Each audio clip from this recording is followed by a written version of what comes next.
नमस्कार दोस्तों। आज की तारीख है 3 अगस्त और दिन है मंगलवार। आज हम पॉलिटी का डिस्कशन डेली 30 के अंतर्गत करते हैं। डेली 30 अब आपको ऐप पर दिया जा रहा है। आईएएस प्रेप एकेडमी ऐप आप डाउनलोड कीजिए। 109 रुपए का सब्सक्रिप्शन है, पीडीएफ के साथ, डेली टेस्ट के साथ। इसको आप ज्वाइन कर सकते हैं। साप्ताहिक टेस्ट जो होता है उसको भी आप देख सकते हैं और डेली का टेस्ट भी आप दे सकते हैं। यहाँ पे देखिए गलत लिख गया है, छठी की जगह पांचवी लिख गया है, तो इसको मैं सही कर रहा हूँ। आपके पीडीएफ में ये सही मिलेगा। क्वेश्चन पे नजर पड़ी तो मुझे ध्यान आया, ये गलती हो जाती है कभी कभी। तो इसको अगर आप ज्वाइन करना चाहते हैं तो आईएएस प्रेप एकेडमी ऐप अगर आपके पास डाउनलोड है तो ठीक है, नहीं तो आप डाउनलोड करके उसको कर सकते हैं। अगर कोई जानकारी लेना है तो 6307281212 पर आप कॉल करके जानकारी ले सकते हैं। पहला प्रश्न है, छठी अनुसूची में कौन सा राज्य शामिल नहीं है? तो एएमटीएम ये छठी अनुसूची में शामिल राज्य हैं। वहां के प्रशासन के बारे में इसमें बात की गई है। A for Assam, M for Meghalaya, T for Tripura, और ये जो एम दूसरा होता है यहाँ पे मणिपुर नहीं होता है, यहाँ पे मिजोरम होता है। क्या होता है? मिजोरम। तो डी ऑप्शन इसका बिल्कुल करेक्ट हो जाएगा। बाकी ये पांचवी अनुसूची के अंतर्गत उतर आएंगे, लेकिन ये जो चार राज्य हैं ये छठी अनुसूची के अंतर्गत आते हैं, तो ये आपको ध्यान में रखना है। अगला जो प्रश्न है, जनजातीय क्षेत्रों में स्थानीय शासन के विषय में संविधान की सूची किस अनुसूची में विस्तार पूर्वक चर्चा की गई है? तो पांचवी और छठी दोनों अनुसूचियों में की गई है। डी ऑप्शन इसका बिल्कुल करेक्ट है। अनुच्छेद 244(2) और अनुच्छेद 275(1), 244(2) और 275(1) इसके अनुच्छेद हैं, आर्टिकल है इससे रिलेटेड, जिसमें चर्चा की गई है। बड़े शहरी स्थानीय स्वशासन संस्थाएं नगर पालिका कहलाती हैं और नगर पालिका में सदस्यों की संख्या नगर की जनसंख्या के आधार पर निर्धारित होती है। तो दूसरा सही है, लेकिन पहला इसलिए गलत है क्योंकि छोटे वाले को नगर पालिका कहते हैं, बड़े वाले को नगर निगम कहते हैं। तो बी ऑप्शन इसका बिल्कुल करेक्ट हो जाएगा, है ना। और ये जो नगर निगम है, 25 वर्ष के ऊपर जो व्यक्ति होते हैं उसमें सदस्य बन सकते हैं, वो चुनाव लड़ सकते हैं। ये भी प्रश्न आपसे पूछा जा सकता है। नगर निगम के महापौर को मेयर, मतलब महापौर को जो यानी मेयर जो होता है उसको 6 वर्ष के लिए चुना जाता है और महापौर को विश्वास मत द्वारा हटाया जा सकता है। इसको 5 साल के लिए चुना जाता है, 6 साल नहीं। और विश्वास नहीं है, अविश्वास प्रस्ताव के द्वारा हटाया जा सकता है। कैसा प्रस्ताव होगा? अविश्वास प्रस्ताव होगा। नो कॉन्फिडेंस मोशन होगा, न कि कॉन्फिडेंस। तो दोनों के दोनों गलत है। डी ऑप्शन इसका बिल्कुल करेक्ट हो जाएगा। अगला प्रश्न, किस संवैधानिक संशोधन अधिनियम द्वारा नगरीय सुशासन के संबंध में प्रावधान? 73वां जो था ये ग्रामीण के बारे में था, पहला गलत। 44वां और 42वां से कोई मतलब नहीं है। 74वां संविधान संशोधन इससे रिलेटेड था, यहाँ पे दिया नहीं है। डी ऑप्शन इसका करेक्ट हो जाएगा। इनमें से कोई नहीं। निम्नलिखित कथनों पर विचार करें। पंचायतों के लिए निर्वाचन प्रणाली अनुच्छेद 243 में दी हुई है। क्या ये सही है? पंचायतों के लिए बिल्कुल सही बात है, 243 में ये दी हुई है। अनुच्छेद 243 टा याद कर लीजिए, इसमें दिया हुआ है। और ये जो अंग्रेजी में इसको 243 के कहते हैं। और 5 वर्ष बाद पंचायतों की वित्तीय स्थिति का पुनर्विलोकन करने के लिए वित्त आयोग का गठन राष्ट्रपति करता है। स्टेट लेवल की बात है, राष्ट्रपति नहीं करेगा, यहाँ पे गवर्नर करेगा। पॉइंट पकड़िए। तो दूसरा गलत है, पहला सही है। ए ऑप्शन इसका बिल्कुल करेक्ट हो जाएगा। अगला जो प्रश्न है, ग्राम के सभी लोगों से मिलकर ग्राम सभा बनती है। और दूसरा है, ग्राम सभा की सदस्यता के लिए आयु 21 वर्ष से कम नहीं होनी चाहिए, यानी कम से कम 21 साल के हो तो प्रधान जी बन पाएंगे। दूसरा सही है, लेकिन ग्राम के सभी लोगों से नहीं मिलती है। जो वोटर लिस्ट में जिनका नाम होता है, जो वोटर लिस्ट में जिनका नाम है उनसे मिलकर बनती है, जो वोटर होते हैं। दूसरा सही है, पहला गलत है। बी ऑप्शन इसका करेक्ट हो जाएगा। निम्नलिखित कथनों पर विचार करें। संविधान में ग्राम पंचायतों का गठन अनुच्छेद 243 खा के तहत किया गया है। बिल्कुल सही बात है, किया गया है। और दूसरा है कि अनुच्छेद 243 गा के तहत इसके संरचना के बारे में बात की गई है। दोनों के दोनों ही बातें सही हैं। सी ऑप्शन इसका करेक्ट हो जाएगा। 243 में बात की गई है इसकी परिभाषा की, ग्राम पंचायत की। 243 जो का है इसमें ग्राम सभा के बारे में बात की गई है। जो खा है इसके तहत गठन की बात की गई है। गा जो है इसके अंतर्गत संरचना की बात की गई है। और जो घा है इसमें आरक्षण की बात की गई है। ठीक है। अगला जो प्रश्न है, पंचायती राज व्यवस्था के गठन को राज्य कानून में शामिल किया जाना अनिवार्य है। बिल्कुल, राज्य कानून में नहीं होगा तो कैसे वहां पे व्यवस्था होगी। और दूसरा है कि 73वां संविधान संशोधन अधिनियम 1992 महिलाओं को 50% आरक्षण देता है। बिहार में 50% आरक्षण है, लेकिन ये जो संविधान में बात की गई है, संशोधन अधिनियम जो लाया गया था 1992 का, इसमें 33% आरक्षण की बात की गई है, 50% की नहीं। तो दूसरा गलत हो गया, पहला सही है। ए ऑप्शन इसका बिल्कुल करेक्ट हो जाएगा, है ना। स्टेट अपने हिसाब से कर सकते हैं, इसको कितना भी आरक्षण दे सकते हैं। 100 सीटें होंगी, उसमें से 33 महिलाओं के लिए होंगी, ये अधिनियम में बात की गई है। कम से कम इसके ऊपर बढ़ा के 50 कर लेते हैं लोग। नरसिंहा राव सरकार द्वारा 73वें संविधान संशोधन 1992 के द्वारा पंचायतों को संवैधानिक मान्यता प्रदान की गई। तो पहला स्टेटमेंट बिल्कुल सही है। और ये जो है ये भाग 9 में है और अनुच्छेद 243 के अंतर्गत है, ये भी बात सही है। तो सी ऑप्शन इसका बिल्कुल करेक्ट हो जाएगा। जो आपको पीडीएफ दिया जाएगा उसमें व्याख्या पूरी दी हुई है, उसको पढ़िएगा। नरसिम्हा राव के समय में एक तो आप ये जान लीजिए कि सबसे पहले राजीव गांधी सरकार के द्वारा विधेयक पेश किया गया था। फिर राजीव गांधी जब नहीं रहे तो 1990 में नरसिम्हा राव की सरकार बनी। तो नरसिम्हा राव उस समय जब प्रधानमंत्री थे तो उन्होंने विधेयक लोकसभा में पेश किया, लेकिन सरकार गिर गई तो विधेयक भी समाप्त हो गया। बाद में नरसिम्हा राव सरकार 1992 में जो संशोधन है, मतलब नरसिम्हा राव सरकार द्वारा 73वें संविधान संशोधन अधिनियम 1992 के द्वारा पंचायतों को संवैधानिक मान्यता दी गई थी। तो ये फाइनली उन्हीं के समय हुआ था, ये ध्यान रखिएगा। व्याख्या में आपको सब दिया गया है, वहां पे देख लीजिएगा। पंचायती राज संस्थाओं को संवैधानिक दर्जा दिया जाए, ये सिफारिश किस समिति ने दी थी? किसने ये सिफारिश की थी? तो 1986 में जब राजीव गांधी पीएम थे तो उस समय एल एम सिंघवी समिति का गठन किया गया था। 1986 की बात है, और उसी ने पंचायती राज संस्थाओं को संवैधानिक दर्जा दिए जाने की बात की थी, सिफारिश की थी। दांतवाला समिति का संबंध किससे है? तो दांतवाला जो समिति है इसका संबंध है ब्लॉक नियोजन से। कभी आपसे पूछ लिया जाए, और अगर जिले नियोजन से पूछा जाए, जिला स्तर के नियोजन से, तो हनुमंत राव समिति इससे रिलेटेड हो जाएगी। हनुमंत राव समिति इससे रिलेटेड हो जाएगी जिले स्तर के नियोजन से। निम्नलिखित कथनों पर विचार करें। अशोक मेहता समिति का गठन दिसंबर 1972 में किया गया था, क्या यह सही है? अशोक मेहता समिति का गठन किया गया था, ये तो बिल्कुल सही है, लेकिन इसका गठन 1977 में किया गया था। पहले आई थी बलवंत राय मेहता समिति, उसकी कमियों को उजागर करते हुए उसको दूर करने के लिए फिर अशोक मेहता समिति 1977 में आई, और उसने ये कहा कि ग्राम पंचायत समिति को समाप्त नहीं करना चाहिए, नहीं, उसने कहा था कि समाप्त कर देना चाहिए। समाप्त करने की बात की थी, समाप्त करने की बात की थी। तो ये ध्यान रखिएगा, ये दूसरा यहाँ पे गलत दिया है। तो दोनों के दोनों, पहला भी गलत है क्योंकि यहाँ पे सन दिया है, दूसरा भी गलत है, तो डी ऑप्शन इसका करेक्ट हो जाएगा। इसने कहा था कि 4 वर्ष का कार्यकाल पंचायत मंडल और परिषद का कर दिया जाना चाहिए, और विकास योजनाओं को जिला परिषद के द्वारा तैयार किया जाना चाहिए। और ये मतलब इसने ये भी कहा था कि जो ये पंचायतें, ग्राम पंचायत और पंचायत समिति, इनको समाप्त कर देना चाहिए। बलवंत राय मेहता समिति की सिफारिशों को कब लागू किया गया? तो बलवंत राय मेहता समिति जो है ये 1956 में गठित की गई थी, और इसकी सिफारिशें जो लागू हुई वो 1 अप्रैल को 1958 में लागू हुई थी। सी ऑप्शन इसका बिल्कुल करेक्ट हो जाएगा, है ना। और इधर त्रिस्तरीय प्रणाली की बात की थी, ग्राम और यहाँ पे खंड, ग्राम पे ग्राम पंचायत, खंड स्तर पे पंचायत समिति, और जिला पे जिला परिषद की बात की गई थी। किस समिति का संबंध पंचायती राज प्रणाली से नहीं था? कौन सी समिति इससे संबंधित नहीं थी? तो यहाँ पर अशोक मेहता, एमएल सिंघवी आप जान ही गए हैं, जी.वी. के राव समिति भी इसी से रिलेटेड थी। रंगराजन समिति का संबंध इससे नहीं था, रंगराजन समिति का संबंध इससे नहीं था। ज्यादातर डेवलपमेंट जो हुए राजीव गांधी की सरकार में उस समय बहुत हुए, फिर 1992 में तभी ये सपना साकार हो पाया था 73वें और 74वें संविधान संशोधन के अंतर्गत। ठीक है, कल एक लोगों ने मुझे मैसेज किया कि आपकी स्पीड थोड़ी सी और बढ़ जाए तो ठीक रहेगा, तो इसीलिए मैं स्पीड बढ़ा के आपको दिखा रहा हूँ।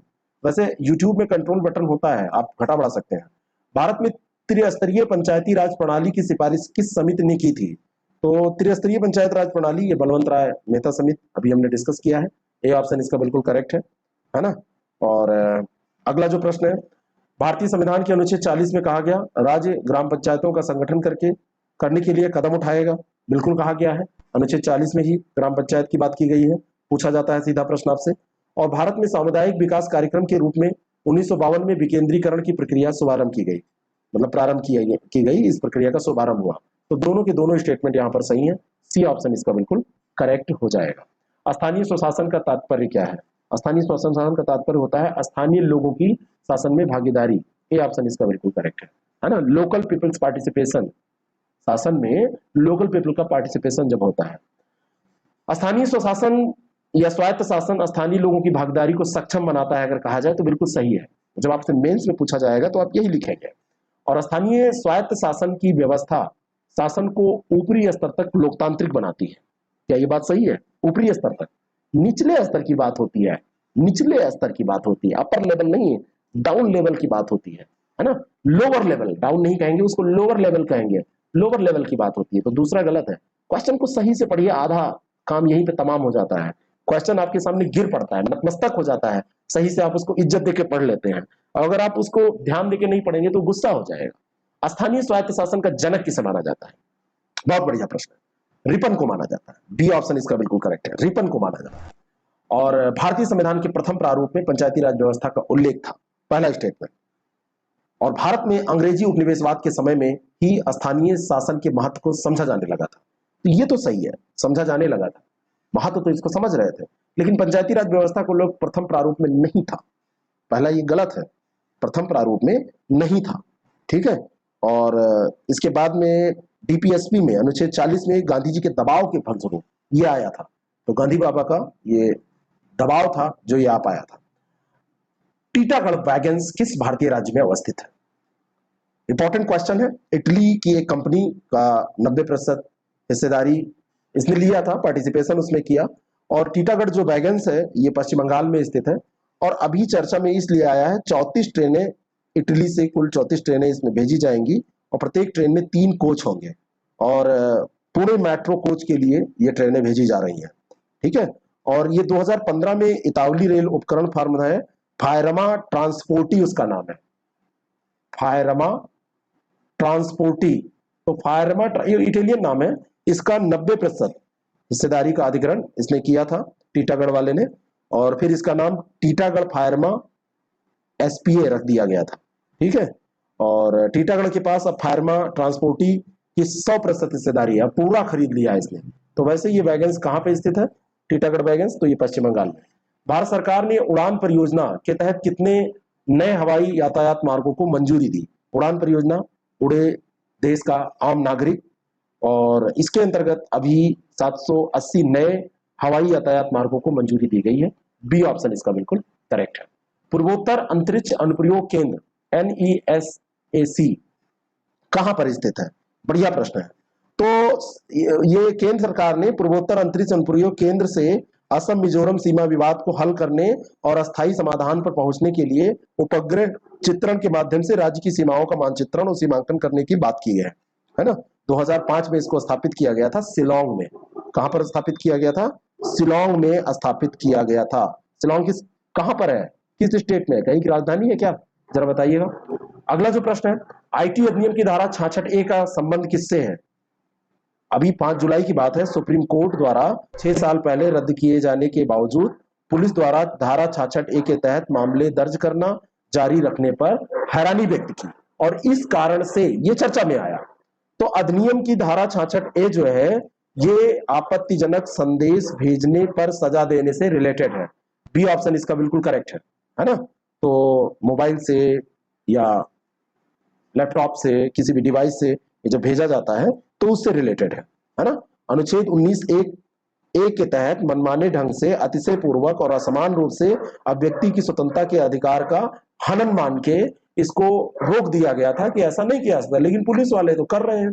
अब जो पुलिस वाले अभी गुस्सा हो जाएंगे, इस बैच में भी कई पुलिस वाले हैं, लेकिन कई बार आप लोग पढ़ के किया कीजिए, सारे पुलिस वाले गंदे नहीं हैं, सारे पुलिस वाले ऐसे नहीं कर देते हैं, कुछ एक होते हैं। तो गंदे अच्छे की बात ही खैर नहीं है, एक्सट्रीमली सॉरी, लेकिन कुछ लोग गलतियां करते हैं तो सबकी बदनामी हो जाती है। हाल ही में किन देशों की सेनाओं ने सिक्किम में 6ठी हॉटलाइन स्थापित की है? तो ये हॉटलाइन सिक्किम में स्थापित हो रही है, तो आप वैसे भी जान जाएंगे भारत और चीन के बीच में है। बी ऑप्शन इसका बिल्कुल करेक्ट है ना। वास्तविक नियंत्रण रेखा पर किसी भी तरह की झड़प से बचने के लिए ये सब किया जाता है। तो उत्तरी सिक्किम में कोंगरा ला पड़ता है। कहां पड़ता है? उत्तरी सिक्किम में क्या पड़ता है? कोंगरा ला माने पास होता है, दर्रा होता है। तो वहीं पे भारतीय सेना और तिब्बत स्वायत्त क्षेत्र में खंबा दजोंग में चीन की पीपुल्स आर्मी के बीच हॉटलाइन स्थापित की गई है। हाल ही में यूरोपीय संघ ने किस संस्था पर डेटा गोपनीयता के उल्लंघन के लिए 746 मिलियन यूरो, आप सोचिए कितना ज्यादा ये पैसा है, इतने का तो जुर्माना लगा है, इतना पैसा का केवल जुर्माना इनके ऊपर लगाया गया है। तो ये Amazon.com पे लगाया गया है ना, यूरोपीय संघ ने ये लगाया है। और ये यूई ने general data protection regulation GDPR के उल्लंघन के मामले में व्यक्तिगत डेटा को संसाधित करने के कारण ये जुर्माना लगाया है अमेजॉन पे। पूछा जा सकता है। महासंग्राम टेस्ट सीरीज में अगर आप पार्टिसिपेट करना चाहते हैं, यूपीपीसीएस और आरओ के लिए वो बनाई गई है, तो आप कर सकते हैं। कोई भी जानकारी इस नंबर पर आप ले सकते हैं। अच्छी टेस्ट सीरीज है, आप प्रैक्टिस करके अपने एग्जाम के पहले चरण को, जो प्रारंभिक परीक्षा का चरण है, सबसे इंपॉर्टेंट है, क्योंकि उसमें फेल होने के बाद में सारे चरण आप रखे रहिए, इंटरव्यू के लिए टाई खरीदे रखे रहिए, कुछ नहीं होता। लेकिन प्रीलिम्स अगर पास हो जाता है तो आप मेंस का हुनर दिखा सकते हैं, इंटरव्यू दे सकते हैं। तो उसमें आप अगर मुहर लगाना चाहते हैं कि पास ही होना है, तो आप टेस्ट सीरीज कहीं से भी ज्वाइन करें, हमारी भी ज्वाइन कर सकते हैं, हमारी टीम ने उसको बनाया है। कोविड-19 के खिलाफ 100% टीकाकरण हासिल करने वाला भारत का पहला शहर कौन बन गया? तो ये है भुवनेश्वर। उड़ीसा में भुवनेश्वर पड़ता है। उड़ीसा का क्या है? राजधानी शहर है। तो उड़ीसा का राजधानी शहर जो भुवनेश्वर है, ये पहला शहर बन गया है जिसने 18 वर्ष से अधिक आयु के लगभग 9 लाख लोगों का टीकाकरण कर लिया है। बी ऑप्शन इसका करेक्ट है। राष्ट्रीय अपराध रिकॉर्ड ब्यूरो के आंकड़ों के अनुसार 2016 से 19 तक बेरोजगारी के कारण आत्महत्या के मामलों में कितने प्रतिशत की वृद्धि हुई है? गवर्नमेंट एक तरफ कह रही है कि बेरोजगारी खत्म हो रही है, बहुत कम बची है, दूसरी तरफ आत्महत्या में वृद्धि हो रही है, तो बेरोजगारी कहाँ रह गई? इतने लोग मर ही गए। पता नहीं गवर्नमेंट के आंकड़े कैसे होते हैं। तो बी ऑप्शन इसका करेक्ट है। और 2019 में बेरोजगारी के कारण 2851 लोगों की आत्महत्या के मामले सामने आए हैं। 16 में 2298 थे, तो 553 की संख्या बढ़ गई है। और कर्नाटक के बाद महाराष्ट्र में 452 मामले आए हैं और तमिलनाडु में 251 मामले आए हैं। सबसे ज्यादा ये कर्नाटक में आए हैं, 553 मामले सबसे ज्यादा कर्नाटक में है। ठीक है, तो ये ध्यान रखिएगा। तो ये बहुत ज्यादा मतलब आंकड़ा जो है ये बढ़ गया है और चिंताजनक है, और सोच सकते हैं। अगला जो प्रश्न है, यहाँ पे आंकड़ों में थोड़ा सा एक गड़बड़ कुछ दिया हुआ है, देखता हूं, मैं चेक करवाता हूँ। किस संस्थान ने आयुष मंत्रालय के साथ मिलकर कोविड-19 से उबरने को बढ़ावा देने के लिए अश्वगंधा पर एक अध्ययन किया है? बताइए, अश्वगंधा पर अध्ययन हो रहा है। तो ये London school of hygiene and tropical medicine, London school of hygiene and tropical medicine के साथ में अखिल भारतीय आयुर्वेद संस्थान ने ये समझौता ज्ञापन पर हस्ताक्षर किए हैं। बर्मिंघम, लिसेस्टर और लंदन में 2000 प्रतिभागियों पर ये क्लिनिकीय परीक्षण किए गए हैं। अब देखिए क्या रिजल्ट्स इसके आते हैं। और लंदन विश्वविद्यालय का ही ये घटक है, London school of hygiene and tropical medicine. और 1899 में पैट्रिक मैनसन ने इसकी स्थापना की थी। पैट्रिक मैनसन ने इसकी स्थापना की थी 1899 में। ठीक है, सी ऑप्शन इसका करेक्ट है। तो ये रहा आज का डेली 30। टेस्ट आपको वहीं पे मिल जाएगा ऐप पे, और उसका पीडीएफ भी कल आपको मिल जाएगा। Thank you so much.